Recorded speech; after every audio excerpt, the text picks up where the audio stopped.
This is the most terrifying bathroom of all time. This bathroom is located at a bar in Japan, and this face sits right in front of the toilet. Well, the toilet seat has pressure sensors, so whenever somebody sits down, this face moves slowly closer to you while singing a drunken tune, until it eventually kisses your kneecaps. Watch the video.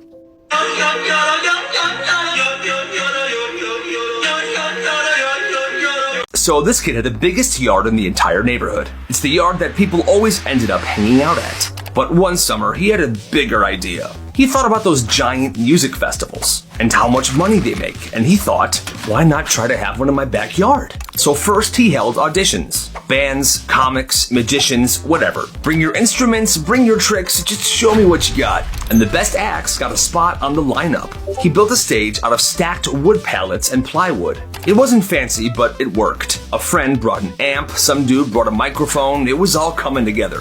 At the front gate of his yard, he had two friends working security. $10 a ticket. And inside, hot dogs and soda for $2 each, and his dad manned the grill. That night, the whole frickin' neighborhood showed up.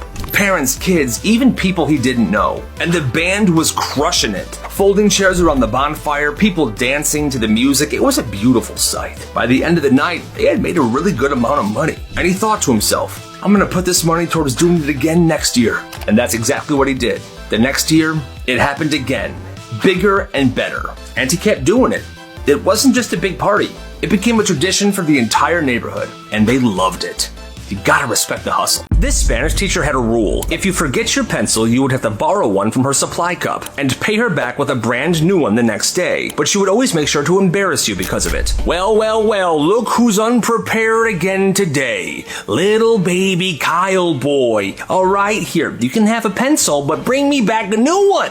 Okay? What is wrong with you? Well, this kid named Marcus shows up to school one day with a bag full of sharpened, brand new pencils. And he would sell them. One pencil, 50 cents. No need to pay the teacher back with a brand new pencil the next day, and no public shaming. So that's kind of a win. Pretty soon it's not just the Spanish class he is selling to. He made little flyers and he passed them around the school. And pretty soon people were texting him, ordering pencils. Whenever they forgot one, he was the guy they would go to. Just 50 cents. Well, it got popular. Business was booming. So he upped his game a little bit. He had a premium package with the highest quality mechanical pencils you could imagine. He bought them in bulk, so they were pretty cheap, and he would charge $2 per mechanical pencil. And people were buying those as well. He was selling out every time. Eventually, Marcus had an incredibly loyal customer base and a bunch of single dollar bills in a shoebox under his bed. You gotta respect Marcus, and you gotta respect the hustle. From now on, you sit here by yourself. I hate my life. This kid was 10 years old, the smartest kid in class. He aced every test, every assignment, but he was also super funny. Everybody loved him. And you see, the classrooms were set up like this. Round tables, and each table had like 5 people at it. Well, in this class, everybody wanted this kid at their table because he was just such a good time. That is until one day, the teacher deemed him too distracting. She pulled him away from his 5 friends and made him sit in a desk facing the wall at the back of the room. Sit down.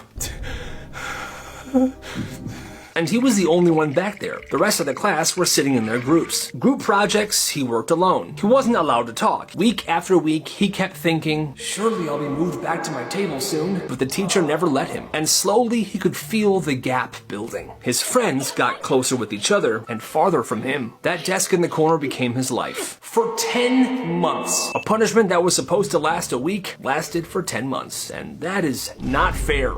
Mr. Donnelly was the new history teacher. Perfectly combed hair, crisp tie, he was very well put together. Then one day, one kid finds him on a bodybuilding website. Apparently, Mr. Donnelly used to compete in bodybuilding competitions. Well, he saw this picture of him. Spray tan, oiled up, posing like a bodybuilder, and his bodybuilding name was Titan Steel. Well, this kid tells a bunch of people in his class. And the next morning, good morning class, how are we doing today?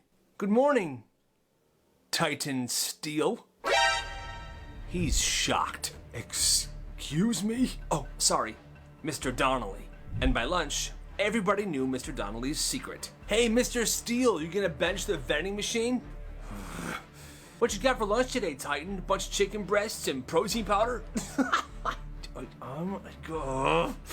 And he's hearing it all day, every day, whispers of Titan Steel this, Titan Steel that. By January, he freaking snaps. If one more person says that name, I am quitting Titan Steel. The next day, he was gone and there was a sub. He actually quit that job. I guess he would rather be unemployed than be Titan Steel. Wow, that's absolutely insane.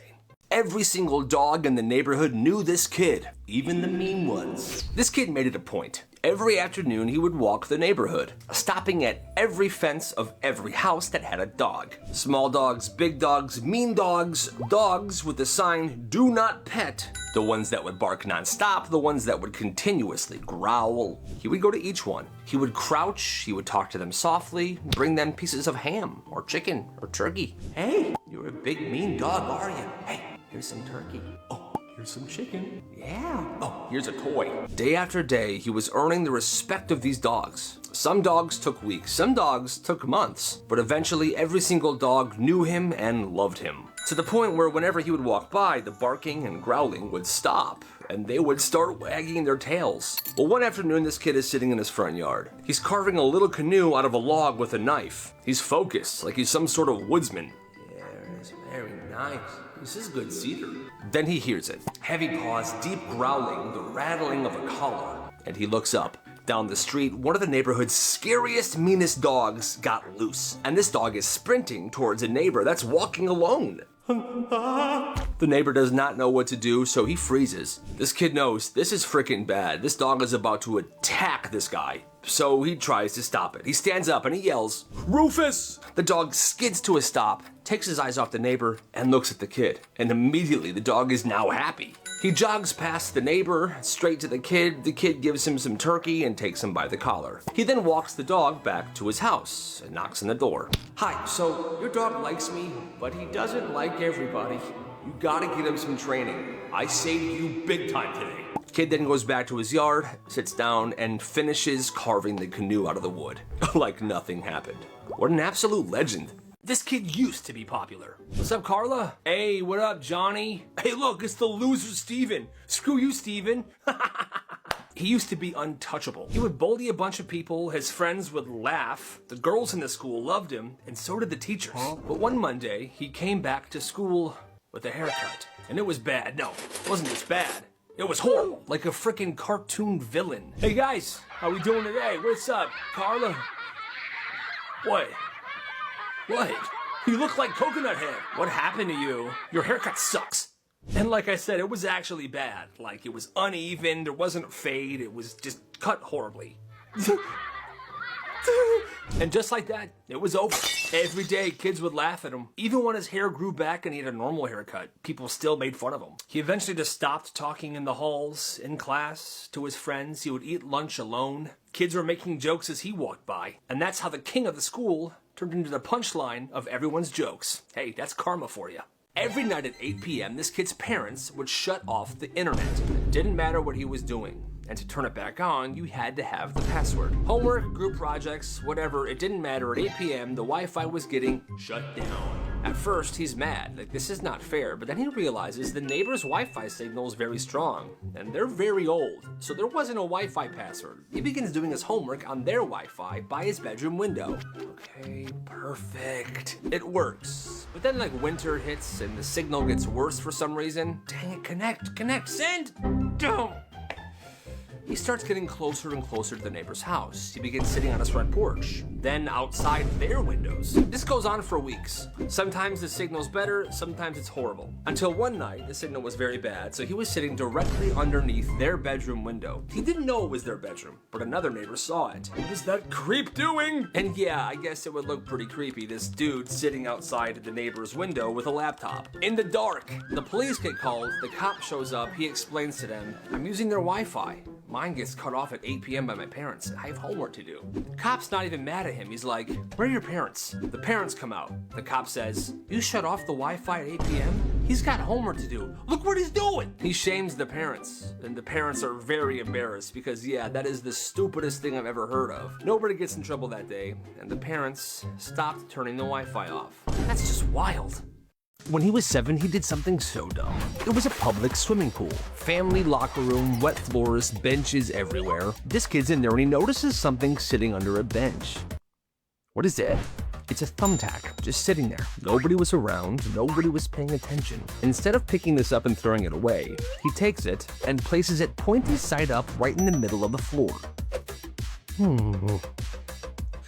Then he goes away. About 30 minutes pass. Families keep moving in and out of the locker room, bare feet, and he starts to think to himself, maybe that was a bad idea. Maybe somebody could get hurt. So he goes back in, but he's way too late. Oh no. Oh, Mom, I'm bleeding. A kid had stepped right on it, and his foot was bleeding. Oh my God, what a horrible person would do something like this. The kid never said a word. He just stood there, panicking internally. You'll be okay, son. Whoever did this is a complete and utter idiot.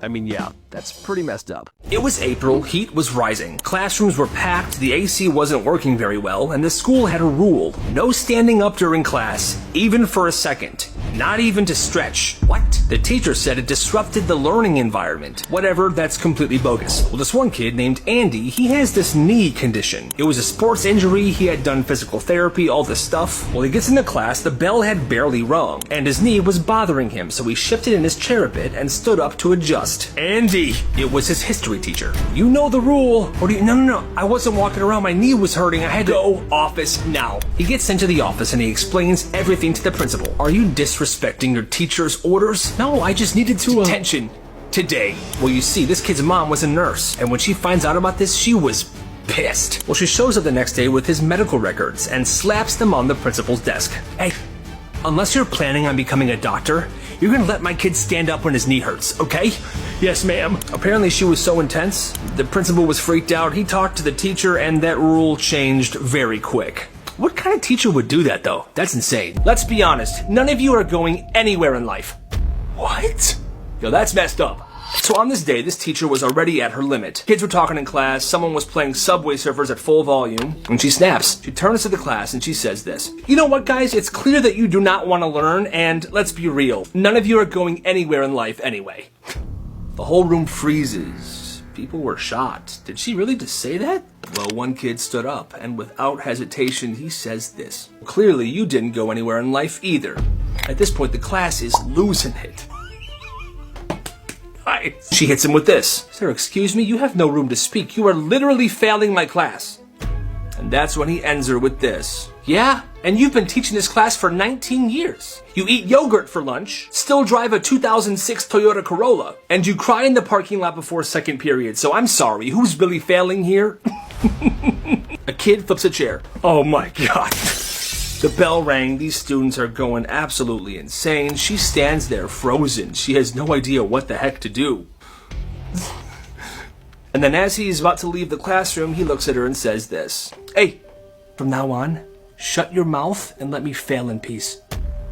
See you tomorrow. And he left the room. That's absolutely crazy.